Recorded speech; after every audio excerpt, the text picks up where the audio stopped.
Ya, baiklah. Assalamualaikum warahmatullahi wabarakatuh. Selamat pagi dan salam sejahtera bagi kita semua. Saya lanjutkan pembelajaran bahasa Indonesia pada hari ini. Ya, hari ini merupakan pertemuan yang ke-8 dan hari ini kita nanti akan bersama-sama membahas mengenai paragraf. Ya, apa kabar semuanya? Alhamdulillah baik ya. Siapa yang tidak hadir hari ini? Ya, hadir semua ya, alhamdulillah. Ya, hari ini seperti yang saya informasikan tadi, kita akan membahas mengenai paragraf.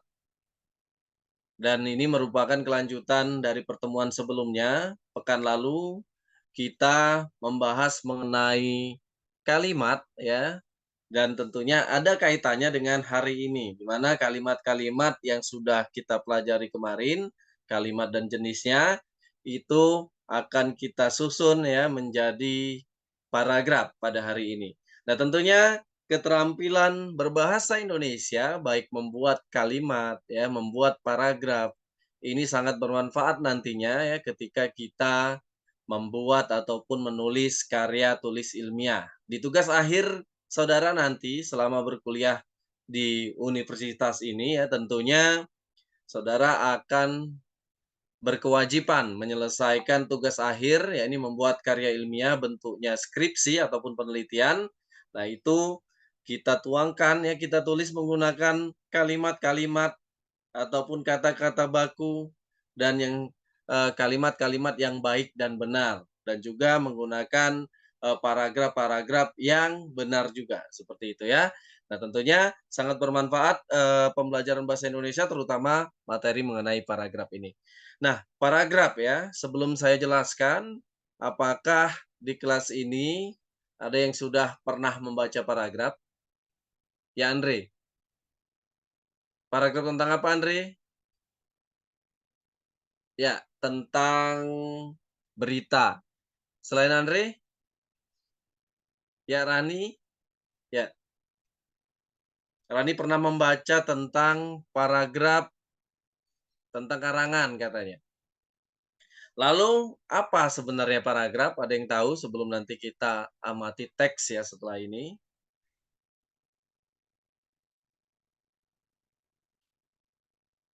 Ya, Rizky?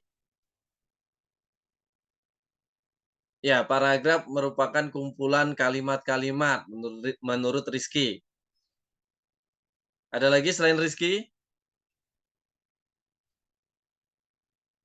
Ya, Reno. Ya, menurut Reno, paragraf itu satuan gramatikal yang terdiri dari beberapa kalimat. Ya, saya pikir untuk tahap awal ya, semuanya sudah mengerti tentang paragraf. Namun nanti kita amati paragraf setelah ini. Saya share screen sebentar.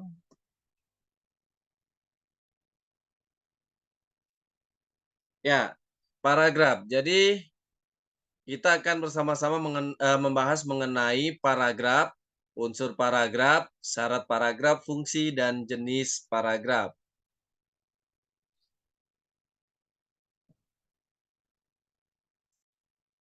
Untuk capaian pembelajaran mata kuliah ataupun CPMK pada hari ini ya, setelah pembelajaran mahasiswa diharapkan mampu menjelaskan dan menerapkan konsep paragraf dan jenisnya dengan tepat.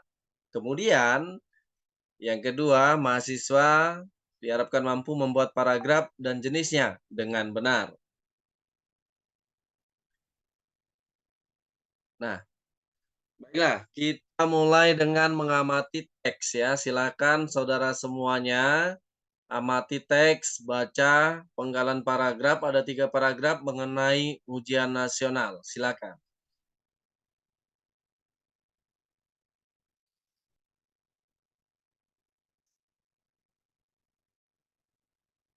Sudah? Ya, baiklah. Jika sudah, saya baca di paragraf pertama saja ya. Sebagai contoh, yang selebihnya bisa saudara baca sendiri. Ujian nasional online. Kementerian Pendidikan dan Kebudayaan ataupun Kemendikbud akan menerapkan ujian nasional ataupun UN secara online di tingkat SD sampai SMA beberapa bulan lagi. Jika dilihat dari keadaan dan situasi saat ini, rencana ini belum tepat dan perlu dipertimbangkan kembali karena permasalahan seperti infrastruktur yang belum merata dan kurangnya pengetahuan dari tenaga ahli di beberapa sekolah. Nah, dari paragraf yang sudah kita baca ini ya, apa yang saudara temukan kira-kira? Ya, Rani, dari bentuknya, benar ya, dari bentuknya atau tipografinya bahwasanya bisa kita lihat ya dengan jelas ini di kalimat yang pertama di setiap paragraf itu letaknya masuk ya ataupun menjorok ya. 5 ataupun 7 spasi ya, kurang lebih seperti itu ya kalau kita lihat ya. Lalu apalagi? Ya Andre, silakan. Benar Andre, jumlah kalimatnya terdiri dari beberapa kalimat kata Andre ya. Kalau kita perhatikan ya, itu ada yang 3 kalimat dari, setiap paragraf, ada yang lebih dari itu, seperti itu ya, tergantung dari, apa namanya, penjelasan ataupun kalimat penjelas dari masing-masing ide pokoknya. Kalau dari strukturnya, ada yang tahu? Ya, jika dilihat dari strukturnya, itu ada ide pokoknya ya, dan juga ada kalimat penjelasnya. Nanti kita bahas bersama ya. Kita sudah tahu ya bentuk paragraf, jumlah kalimat, dan juga strukturnya, seperti itu. Nanti strukturnya kita bahas setelah ini. Nah, pengertian paragraf, apa itu paragraf? Tadi saudara sudah mendefinisikan menurut pendapatnya masing-masing, ini menurut, pandangan dari beberapa ahli. Saya bacakan, yang pertama menurut Goris Kerat, ya, bahwasanya paragraf merupakan suatu kumpulan dari kalimat yang saling berkaitan dalam suatu rangkaian untuk membentuk ide ataupun gagasan. Lalu menurut Widya Martaya, bahwasanya paragraf adalah karangan yang terbentuk dari satu atau lebih pada suatu kalimat yang saling berkaitan, mempunyai satu kalimat utama yang menjiwai seluruh karangan. Sementara menurut Ramlan, paragraf yaitu bagian dari suatu kalimat yang tersusun atas sejumlah pilihan kata yang membentuk kalimat. Nah, ini pengertian paragraf dari beberapa pakar ataupun ahli. Tadi rata-rata sudah benar ya bahwasanya menyatakan paragraf itu kumpulan dari beberapa kalimat yang saling berkaitan, bertalian ya, dan juga membahas suatu permasalahan tertentu. Lalu apa ya unsur yang membentuk suatu paragraf ya? Ada namanya gagasan utama, ada namanya kalimat penjelas, dan juga ada namanya transisi ya. Lalu gagasan utama.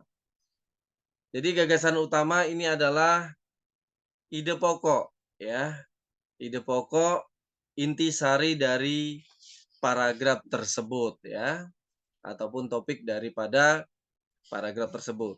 Kemudian ada yang namanya kalimat penjelas ya. Di kalimat penjelas ya, ini tentunya di kalimat penjelas merupakan kalimat yang menjelaskan ide pokok ya. Ide pokok ataupun gagasan utama nanti kita jelaskan dengan kalimat-kalimat penjelas. Nanti ada contohnya. Jadi di kalimat penjelas ini bisa berupa uraian ya, misalnya uraian, contoh ya, contoh-contoh ya, penjelasan-penjelasan tentang, ide pokok. Lalu yang ketiga ya, unsur pembentuk paragraf ada namanya transisi. Transisi ini sangat diperlukan dalam paragraf ya, ataupun dalam menghubungkan kalimat yang satu ya dengan kalimat yang lain, kalimat yang merupakan ide pokok ataupun gagasan utama dengan kalimat-kalimat penjelas ya, tentunya akan dihubungkan dengan transisi ini ya. Baik transisi intra kalimat ya, ataupun konjungsi intra kalimat dan juga transisi antar kalimat ya. Banyak sekali yang bisa digunakan ya, misalnya di transisi intra kalimat, misalnya kata dan ya, atau ya menggabungkan antar kalimat, misalnya di kalimat majemuk, yang dan lain-lain. Lalu transisi antar kalimat ya misalnya ada kata selain itu, oleh karena itu, oleh sebab itu, lalu dan lain-lain ya yang bisa kita gunakan untuk menghubungkan antara kalimat yang satu dengan kalimat yang lain dalam sebuah paragraf. Ya,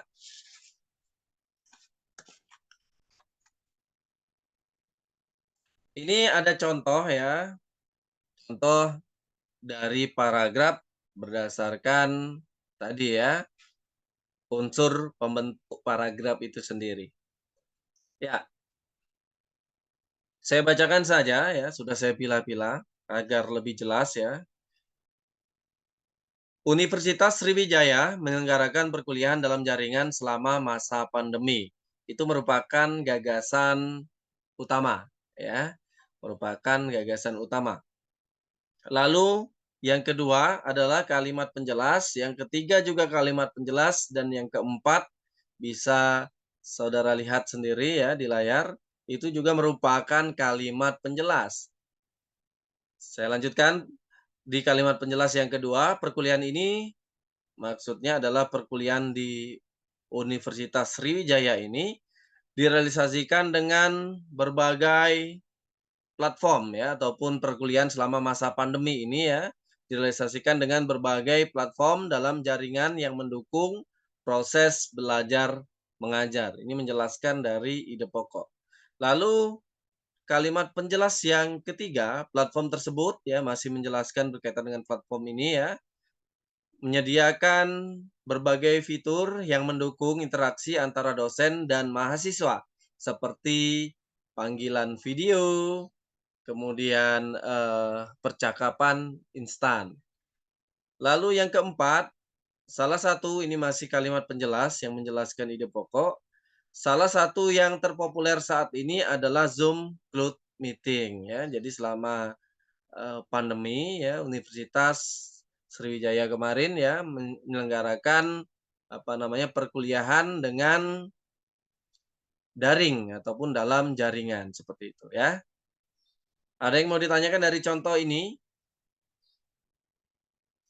Sudah jelas ya, di bagian yang pertama ini gagasan utama ataupun ide pokoknya ya, dan diikuti dengan kalimat-kalimat penjelas yang menjelaskan gagasan utama yang kata saya tadi ya.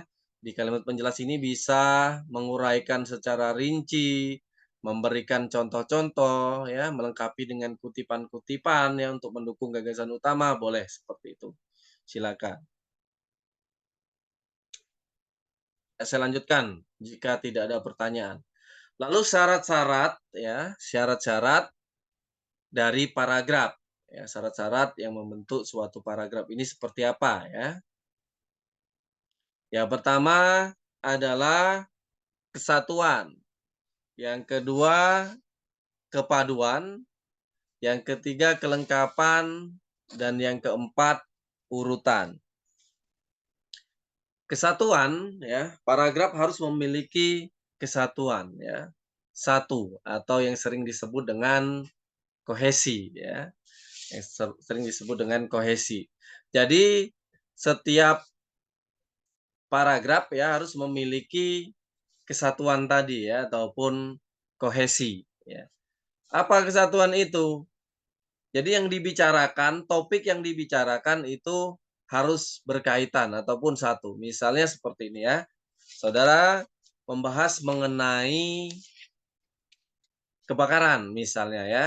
Menulis berita misalnya membuat paragraf mengenai kebakaran. Misalnya saya contohkan kebakaran di Pasar 16 Ilir Palembang.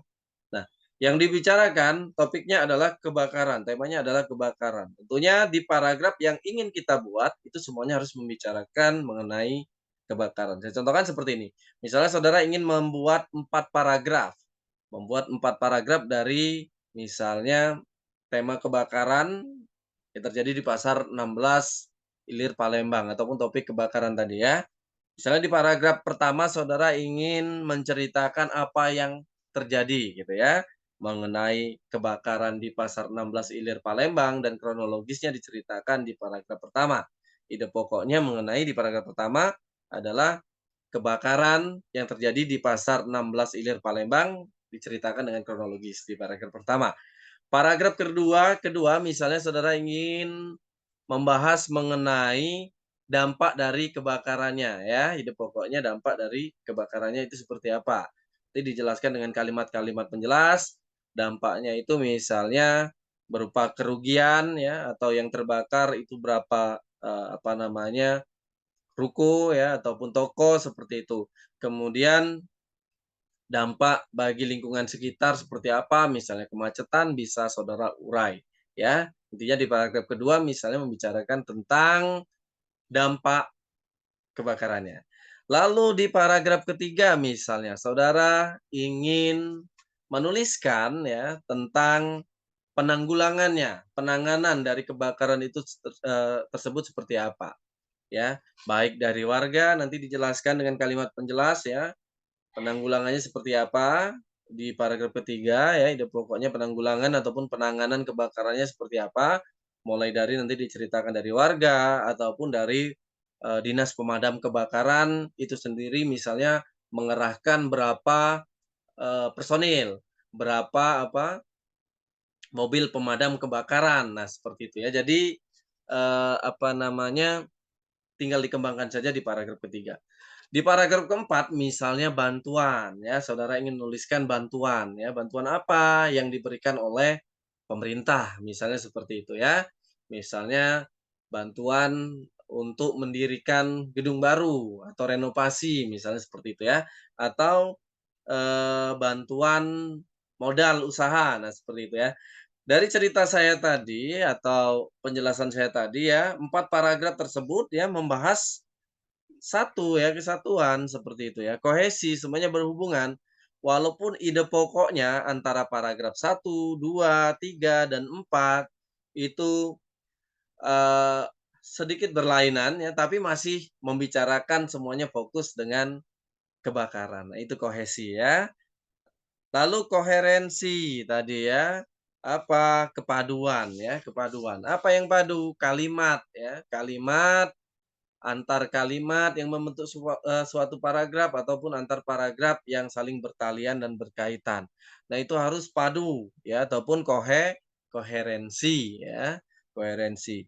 Nah, dalam koherensi ya, kalimat-kalimat memiliki hubungan ya, antar kalimat yang satu dengan kalimat yang lainnya tadi, misalnya kita hubungkan dengan transisi misalnya ya, kata ganti misalnya ya, atau konjungsi ya, ataupun kita hubungkan juga dengan beberapa pengulangan kata kunci misalnya, kata-kata kunci ya, atau pengulangan kata ganti, bisa seperti itu ya. Jadi kita, apa namanya, memanfaatkan kata ganti, kata kunci, ya transisi, ataupun kata hubung ya, sehingga antara kalimat yang satu dan kalimat yang lainnya itu koherensi ya.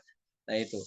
Lalu ke syarat paragraf yang selanjutnya tadi ya, bahwasanya adalah kelengkapan. Apa itu kelengkapan? Nah tadi ya yang saya jelaskan di unsur paragraf tadi ya, bahwasanya paragraf itu harus lengkap. Apa saja? Misalnya seperti ini, eee, tadi ada ide pokok ya yang membangun ataupun gagasan utama yang membangun sebuah paragraf ya, itu menjadi syarat utama juga ya paragraf ya. Jadi harus ada gagasan utama yang dibicarakan, inti, poin penting ya yang harus dibicarakan dalam sebuah paragraf dan harus ada kalimat penjelas ya. Ada beberapa pendapat ya, bahwasanya harus ada minimal 1 kalimat penjelas, artinya 2 kalimat dalam 1 paragraf. Namun ada juga pendapat lain harus ada beberapa kalimat paragraf ya, minimal lebih dari 2. Artinya apa? Harus ada lebih dari 2 kalimat penjelas. Silakan saja ya, seharusnya seperti itu ya, agar paragraf, apa namanya, bisa diterima dengan baik ide-ide kita ataupun ide pokok yang akan kita bahas, harus ada kalimat-kalimat penjelas ya, minimal lah ya, 2 atau 3 kalimat penjelas. Lebih juga boleh ya. Ya, lalu selanjutnya untuk syarat paragraf sendiri adalah urutan. Jadi kita harus dalam mengarang ataupun membuat, menulis ya, paragraf itu harus berurutan ya, menceritakan misalnya kronologis kejadian, nah seperti itu ya, harus berurutan. Menyajikan data seperti itu juga ya, misal berurutan dari yang besar ke yang kecil ya, membahas data penelitian misalnya ya, angka-angka misalnya, atau dari yang kecil yang ke yang besar, harus harus berurutan dalam, apa namanya, membuat paragraf agar pembaca lebih mudah memahami dari paragraf yang saudara tulis nantinya. Ya, saya lanjutkan ke fungsi paragraf ya. Jadi fungsi paragraf ya, saudara semua, paragraf ini berfungsi untuk mengekspresikan ya gagasan ataupun pokok, penulis ya, atau gagasan mengekspresikan gagasan pokok penulis ya. Lalu yang kedua, paragraf ini fungsinya adalah ide pokok yang disampaikan penulis mudah dipahami secara sistematis ya dengan, format pembuatan paragraf yang benar tentunya kita akan lebih mudah menemukan ide pokoknya. Misalnya ya, apakah ide pokoknya dalam paragraf itu terdapat di awal ataupun di akhir, akan terlihat dengan jelas, asalkan kita bisa meletakkan ataupun menuliskan ide pokok yang jelas pula. Lalu yang ketiga fungsi paragraf adalah sebagai tanda penggantian gagasan baru. Dengan adanya paragraf-paragraf kita akan lebih mudah, apa namanya, memperhatikan gagasan pergantian gagasan-gagasan baru.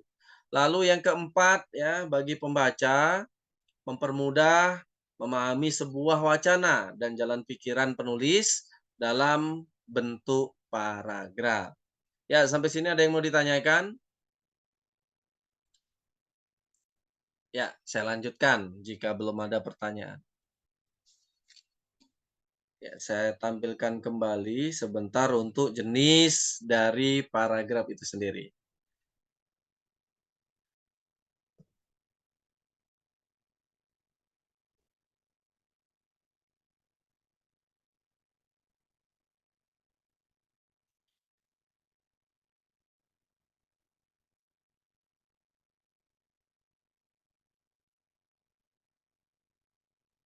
Ya, baiklah. Jenis-jenis paragraf. Ya, saudara perhatikan semuanya itu ada jenis paragraf berdasarkan letak kalimat utamanya, lalu ada jenis paragraf berdasarkan fungsinya. Jenis paragraf berdasarkan letak kalimat utamanya adalah paragraf deduktif, induktif, dan juga campuran. Lalu jenis paragraf berdasarkan fungsinya ya, itu ada paragraf narasi, deskripsi, eksposisi ya, dan juga persuasi serta argumentasi ya. Namun pada hari ini karena kesempatan terbatas, nanti kita lanjutkan pekan depan ya. Hari ini kita fokus di jenis paragraf berdasarkan letak kalimat utamanya. Ya, ini paragraf deduktif, induktif, dan juga campuran. Pekan depan akan saya jelaskan mengenai paragraf narasi, deskripsi, eksposisi, persuasi, dan juga argumentasi. Sekaligus kita nanti praktik membuat paragraf. Ya, saya lanjutkan kembali.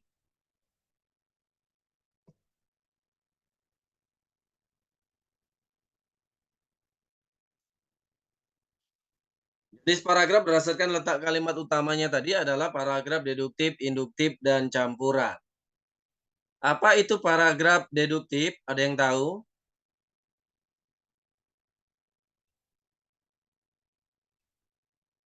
Ya, Paragraf deduktif ya adalah paragraf yang ide pokoknya ataupun kalimat utamanya terletak di awal atau kalimat pertama gitu ya. Jadi paragraf yang ide pokoknya, paragraf deduktif tadi terletak di kalimat pertama ataupun kalimat awal sebuah paragraf ya. Lalu paragraf induktif apa? Ya, benar ya. Jadi paragraf induktif itu ya adalah paragraf yang ide pokoknya ataupun kalimat utamanya terletak di akhir gitu ya, di bagian akhir. Jadi kalimat utama ataupun inti sari dari kalimatnya itu terletak di bagian akhir sebuah paragraf gitu ya. Lalu paragraf campuran yang sering disebut dengan paragraf deduktif induktif. Apa? Ya, benar. Jadi paragraf campuran adalah paragraf deduktif induktif itu kalimat utamanya ataupun gagasan utamanya terletak di awal dan akhir kalimat ya. Ide pokoknya mula-mula terletak di bagian kalimat pertama, kemudian di kalimat akhir biasanya berupa kalimat-kalimat penyimpulan ya. Nanti seperti apa? Paragraf deduktif, induktif, dan juga paragraf campuran, saya akan berikan contoh setelah ini.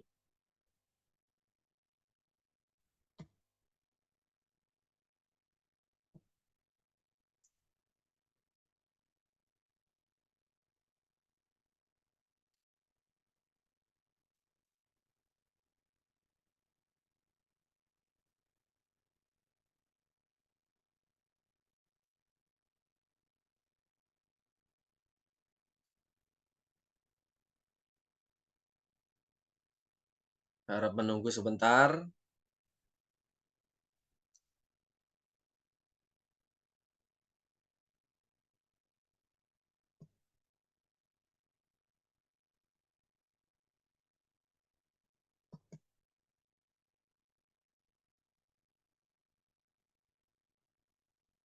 Nah, ini apakah sudah tampil contoh yang sudah saya tampilkan di layar?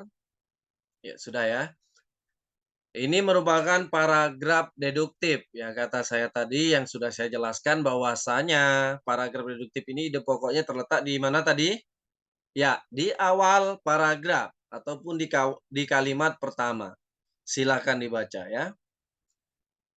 Tenaga kerja yang diperlukan dalam persaingan bebas adalah tenaga kerja yang mempunyai etos kerja tinggi, yaitu tenaga yang pandai, terampil, dan berkepribadian ya. Nah, itu merupakan ide pokok dari paragraf tersebut ya, terletak di kalimat pertama ya dan merupakan jenis paragraf deduktif. Saya lanjutkan lagi ya di kalimat penjelasnya. Itu kalimat pertama adalah kalimat utamanya ataupun gagasan utamanya ataupun ide pokoknya ya.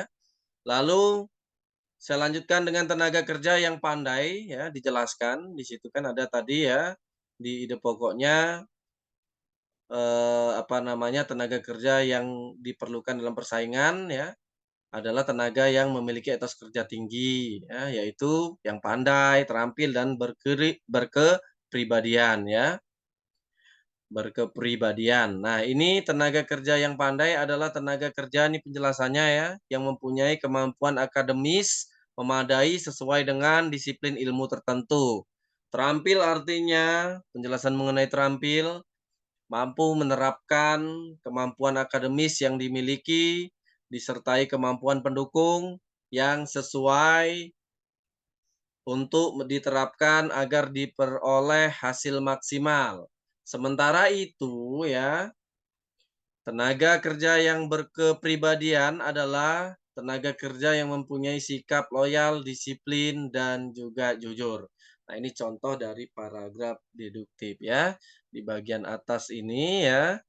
Nah, ini merupakan ide pokoknya ya, ide pokok dari paragraf tersebut.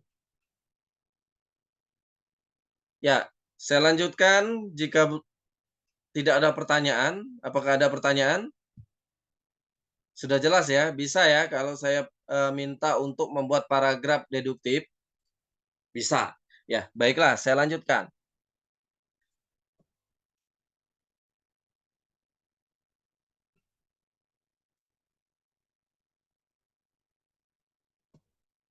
Ya, harap bersabar menunggu.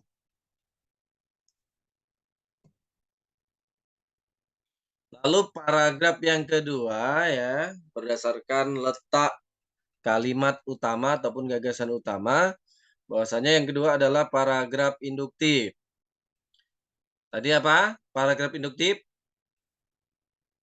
Ya, benar sekali ya. Jadi paragraf yang ide pokoknya terletak di kalimat akhir sebuah paragraf. Baiklah, saya bacakan ya. Jadi ide pokoknya terletak di bagian akhir ya ataupun kalimat akhir sebuah paragraf. Saya bacakan paragrafnya. Selama menimba ilmu di Fakultas Kedokteran, Rani tidak pernah sekalipun absen kuliah. Rani selalu memperhatikan setiap nilai kuliahnya. Aktif saat perkuliahan dan rajin mengerjakan tugas sudah menjadi rutinitasnya. Jika ada materi perkuliahan yang tidak jelas, maka ia segera berkonsultasi dengan dosen. Selain itu, terkadang ia juga mencari sumber penyelesaian di perpustakaan atau bertanya kepada kakak tingkatnya. Rani menjadi mahasiswi yang dikagumi baik oleh teman-temannya maupun dosennya. Bahkan Rani menjadi tempat andalan teman-temannya untuk belajar. Akibatnya, Rani kini dapat lulus sekolah kedokteran tepat waktu dengan predikat cum laude ya. Nah, jadi kalau kita perhatikan ya, yang bagian atas ya ataupun di kalimat pertama, kedua dan seterusnya ya, ini merupakan uraian-uraian ataupun rincian-rincian seperti itu ya. Dan kesimpulannya ataupun ide pokoknya adalah di akibatnya ya ciri-cirinya biasanya ada penyimpulan ya, ada konklusi di bawahnya itu ya. Akibatnya Rani kini dapat lulus sekolah kedokteran dengan tepat waktu, dengan predikat cum laude ya, seperti itu. Nah, ini ide pokoknya. Disimpulkan dengan ide pokok ataupun gagasan utama yang terletak di bagian akhir. Ya, sampai sini ada yang mau ditanyakan? Ya, jika sudah jelas saya lanjutkan. Lalu paragraf campuran, tadi ya, paragraf induktif dan campuran. Campuran ini dikenal dengan paragraf deduktif dan induktif. Kita baca bersama-sama ya. Tadi sudah saya jelaskan bahwasanya ide pokoknya terletak di apa? Di kalimat pertama dan di kalimat terakhir. Jadi biasanya ada dua ya, ada dua ide pokoknya di kalimat di paragraf campuran. Biasanya berupa penyimpulan. Mula-mula dikemukakan ide pokok, kemudian diuraikan ya, dirincikan, lalu disimpulkan ya dengan kalimat-kalimat penyimpulan. Saya bacakan. Semua makhluk hidup membutuhkan air ya. Nah ini ya, ini ide pokoknya.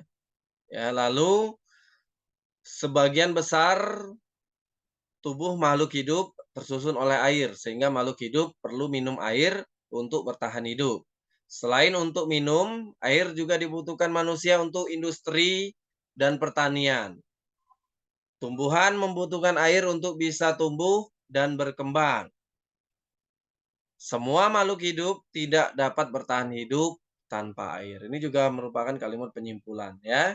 Jadi intinya semua makhluk hidup membutuhkan air dan ini disimpulkan kembali dengan kalimat yang sedikit berbeda namun memiliki arti yang sama. Semua makhluk hidup tidak dapat bertahan hidup tanpa air. Sama saja. Artinya ini juga membutuhkan air. Tidak bisa hidup tanpa air.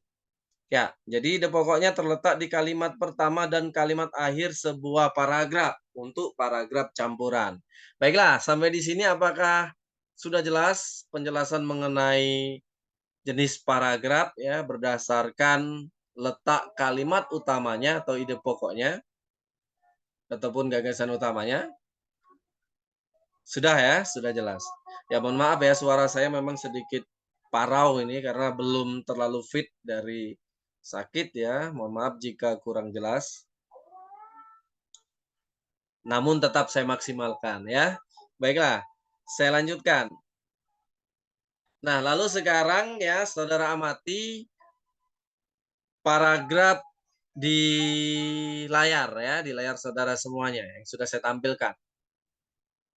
Silakan dibaca, ada beberapa kalimat yang sebenarnya ini merupakan paragraf yang saya pilah-pilah ya, kemudian saya minta saudara untuk mengurutkan kalimat-kalimat tersebut ya, sehingga menjadi sebuah paragraf yang baik. Saya berikan waktu sebentar, silakan.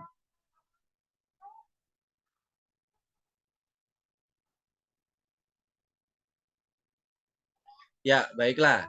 Itu paragraf yang tidak berurutan ya, ataupun yang belum baik ya, silakan diurutkan sehingga menjadi paragraf ya. Apa? Siapa yang bisa menjawab? Ada yang sudah bisa? Nomor berapa terlebih dahulu yang kita letakkan di bagian awal atau kita susun menjadi paragraf deduktif? Nomor 3, sampah menjadi permasalahan terbesar di Indonesia pada saat ini. Ya, benar.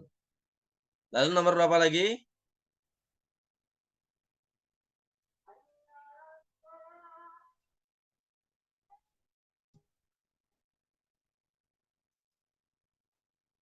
Ya, nomor 1 ya. Ya, benar. 3, 1, 4, 5, 2 ya, jika diurutkan seperti yang sudah saya tampilkan berikut ini ya. Dari ini tadi ya, kita urutkan menjadi ini ya. Jadi 3, 1, 4, 5, 2 dengan urutan yang tadi. Jadi 3, sampah menjadi permasalahan terbesar di Indonesia pada saat ini. Lalu 1 ya, tentunya pemerintah pun harus memberikan sanksi tegas supaya masyarakat patuh dan disiplin dalam membuang sampah. Lalu yang ketiga, sampah menjadi permasalahan terbesar di Indonesia pada saat ini. Yang keempat, sampah yang tidak terkontrol bisa menimbulkan banyak bencana. Salah satunya adalah banjir. Dan yang kelima, ya kalimat kelima, perlu pendidikan mengenai sampah dan cara membuang sampah yang baik dan benar. Nah, kalimat pertama adalah ide pokok dan kalimat-kalimat selanjutnya ya, ini merupakan adalah kalimat-kalimat penjelas sebuah paragraf. Jika disatukan menjadi seperti ini ya. Ini ide pokoknya ya, saudara semuanya. Nah, seperti ini. Kemudian yang di bawah adalah kalimat-kalimat penjelas ya, yang menjelaskan dari ide pokok. Ada pertanyaan sampai di sini? Bisa ya kalau saya minta untuk membuat paragraf? Ya, baiklah jika bisa kita lanjutkan dengan tugas sekarang ya. Jika tidak ada pertanyaan, tadi sudah ada yang bertanya dan juga sudah saya jelaskan. Silakan sekarang sepertinya sudah jelas semuanya mengenai paragraf. Nah, baiklah, saya minta saudara membuat paragraf deduktif sekarang ya, dengan topik tema pembangunan infrastruktur di Kota Palembang. Saya tidak membatasi, ini hanya contoh saja ya, misalnya Ampera ya, infrastruktur ya, misalnya LRT, ya, stadion, dan lain-lain. Silakan ya, saya bebaskan saja, tapi buatlah sebuah paragraf deduktif. Saya berikan waktu, silakan saudara mengerjakan. Selamat mengerjakan.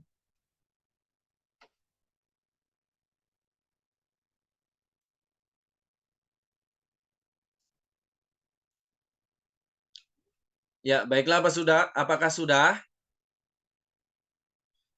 Sudah selesai mengerjakan? Siapa yang sudah selesai? Ya, baiklah. Untuk yang sudah selesai coba saya akan bahas ya dari beberapa yang sudah selesai. Ini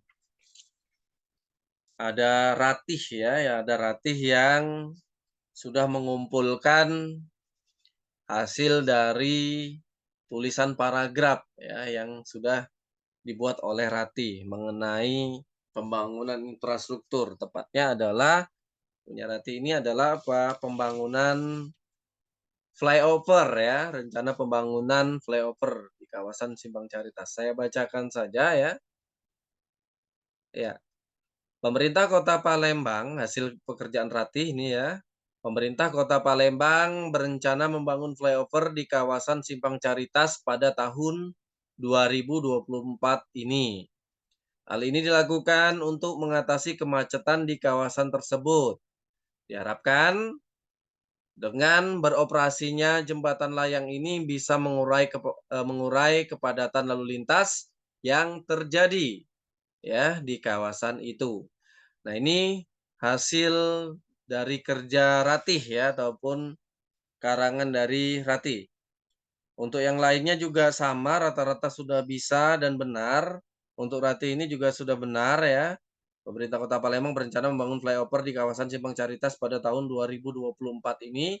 Itu merupakan ide pokoknya ya, kemudian diikuti dengan kalimat-kalimat penjelas seperti hal ini dilakukan untuk mengatasi kemacetan di kawasan tersebut. Diharapkan dengan beroperasinya jembatan layang ini bisa mengurai kepadatan lalu lintas yang terjadi di kawasan itu. Itu merupakan kalimat-kalimat penjelas dari ide pokok. Nah, saya pikir dari beberapa yang sudah saya baca ya, yang sudah saya lihat tadi, hasilnya itu rata-rata sudah bisa membuat paragraf deduktif dengan baik. Nanti di lain kesempatan kita akan membuat paragraf dengan jenis lainnya ya, ataupun dengan jenis-jenis yang lainnya. Ya, apakah ada yang masih bingung? Ya, dari tugas-tugas tadi yang sudah saya baca rata-rata sudah terampil ya dan sudah benar ya. Walaupun ada beberapa, penulisan kalimat ataupun kata yang kurang baku, tadi saya lihat ada, apa namanya, istilah-istilah asing yang tidak dicetak miring dalam tulisan ya, ataupun, istilah-istilah di bidang teknis berbahasa asing seperti itu ya. Seharusnya ditulis dengan dicetak miring seperti itu. Namun, ada juga tadi yang penggunaan konjungsi intrakalimat yang diletakkan pada awal kalimat, ya itu tidak diperbolehkan seperti dan ya, yang itu tidak boleh kita, lakukan ataupun kita gunakan dalam mengawali sebuah kalimat ya. Baiklah, selebihnya saya pikir benar ya, nanti untuk yang saya coret-coret tadi diperbaiki saja. Ada pertanyaan? Ya, saya lanjutkan jika tidak ada.